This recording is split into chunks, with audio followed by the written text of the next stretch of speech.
نو شوي داسې دي چې د ریسرچ سنټر محنت باندې په داسې طریقه وباچول سمې په تیزاب ووینځلي دي. دا داسې ده د پولیس وردی کې ډاکوان ډاکه وکړي.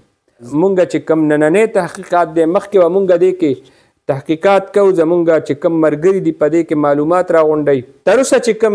مونږ اپډیټ دي نو هغه مونږ تاسو سره شیر کوو.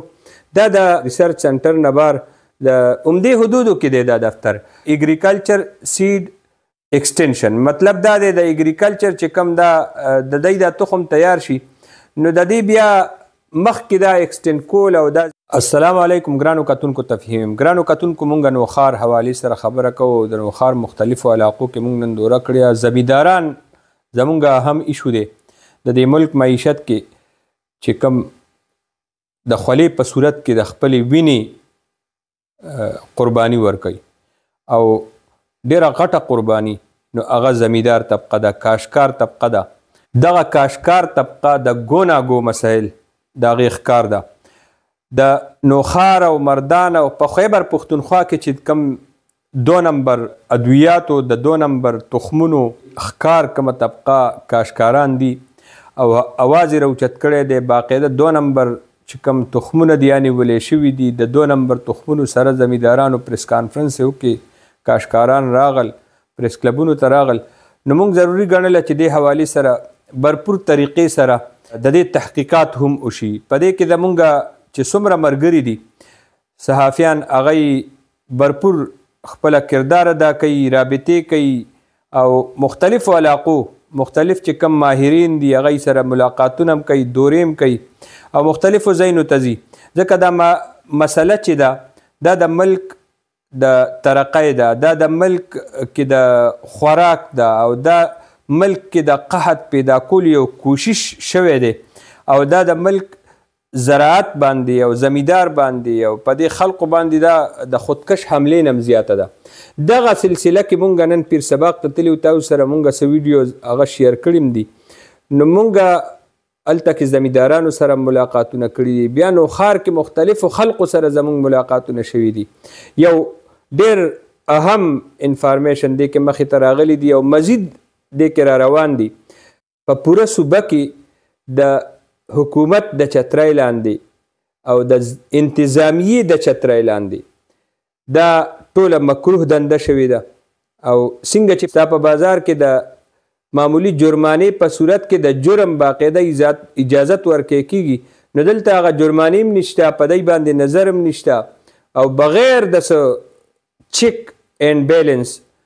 زمیندارانو سره او کاشکار طبقې سره هغه چې په لکونو روپو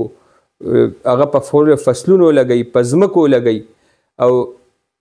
د رزق ګټلو کوشش کوي او د ملک معیشت پیه چلولو کوشش کوي نو هغوی سره دا کلوار شوی دی. د پیر سباق ریسرچ سنټر نوم خو اخیستی شي خو بنیادي طور باندې دا مسله زراعت سره تړلې ده او د دې پیر سباق ریسرچ سنټر دی نو د دې د روډ باندې بار دا تاسو ته به اوس په دې شیشه باندې ښکاري دا د زراعت چې کوم او دا به اختیاره دفتر دی. دا د تخم زیاتولو تخم کله تیاریږي نو دا د 1 کال او د 2 کالو خبره نه دی، باندې 4-5 کاله مسلسل لګي او دا د څو مرحلو نه تیریږي او د دې باقاعده بیا رجسټریشن کیږي. هغه چې مونږ کوم معلومات وکړو نو دا ډېره لویه مرحله د دې نه راتیریږي او بیا اخري دې خلقو ته حواله کیږي. د دې زیاتولو دپاره بیا د دې باقاعده ټیمونه خورېږي او د دې داسې صورتحالي چې لکه یو تخم کله جوړ شي نو د هغې باقاعده یو شناختي کارت غوندې جوړ شي او خپل نمبر وله ورکړی شي او په دې بیا محنت کیږي او ورځ او شپه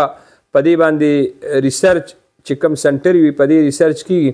او مخکې پې کار کیږي. نو شوي داسې دي چې د ریسرچ سنټر هغه محنت باندې په داسې طریقه وباچولي او زه چې سمې په تیزاب ووینځلي دي. دا داسې ده لکه چې د پولیس وردی کې ډاکوان ډاکه وکړي. زراعت د چترۍ لاندې او د زراعت کوم پورا نظام دی دا ایکسټینشن سیډ ایکسټینشن چې کوم شعبه ده نو دا د هغوی بنیادي کارو د دې ترسیل او د دې خیال ساتل او د دې مخکې خوړ په دې رول باندې اصلي مجرمان نو دا د دې خلکو زمیندار اصلي مجرمان هم گرفتار کا خداري دفتر دار او نو دفتر دا دی دای چې دی دا د ټولو نه غټ ذمہ دار رول. نو ټول انتظامیه او ټول حکومت د پاره دا یو سوالیه نشان دی او زه حیران دایم چې د دې دفتر ټول انتظامات چې دي د دې دفتر ټول امور چې دي نو هغه ضلعي انتظامی ماتحت راځي دا د صوبي حکومت ماتحت دي. نو اوس چې د یو دومره لوی محکمې د دومره لوی دفتر او د دومره نظام لاندې دومره لوی کلوار زمیندار سره وشي کاشکار سره وشي او ستا په صوبه کې ستا په ملک کې د غنمو قلت راوستو کوشش وکړي نو په دې باندې خو ډېر سنجیدګۍ سره سوچ پکار دی او مکمل طور باندې دا مونږ چې کم نننی تحقیقات دی مخکې به مونږ دې کې تحقیقات کوو زمونږ چې کم ملګري دي په دې کې معلومات راغونډوي تر اوسه چې کم مونږ اپډیټ دي نو هغه مونږ ته سره شیر کوو. دا د ریسرچ سنټر نبار د عمدې حدودو کې دی دا دفتر اګریکلچر سیډ ایکسټینشن مطلب دا دی د اګریکلچر چې کم دا د دوی دا تخم تیار شي نو د دې بیا مخکې دا ایکسټینډ کول او دا زیاتول او دا تخم را جمع کول او د دې کامیاب اخیری چې کومه مرحله زمیندارانو لی ورکړي او بیا دا زیاتی نو دقلته نه دا مسله دغه شوې ده خرابه شوې ده چې دا به زه داسې تاسو ته ووایم چې د ملک پیک په پیکټ کې ترنګ پی اچولي بره نه یې د سرو اوبه ورکړي دي او دننه چاندي ده نو دغه د ګلزار سی 2019 چې کوم تخم دی نو هغه په شرمونو شرمولی دی او دا د اګریکلچر چې کوم ډپارټمنټ دی نو دا اګریکلچر ډپارټمنټ د دې ذمہواري ده او اوس د دې زمیندارانو دپاره چې کوم زموږ مشران دي نو دی دې کې ډېر لوی کردار ادا کولی شي او ډېر لوی خپل چې کوم کوشش دی هغه کولی شي او په صوبایي سطح باندې په دې باندې انتظامي او باقاعده داسې محکمانه انکوایري پکار ده چې ستا د دې ملک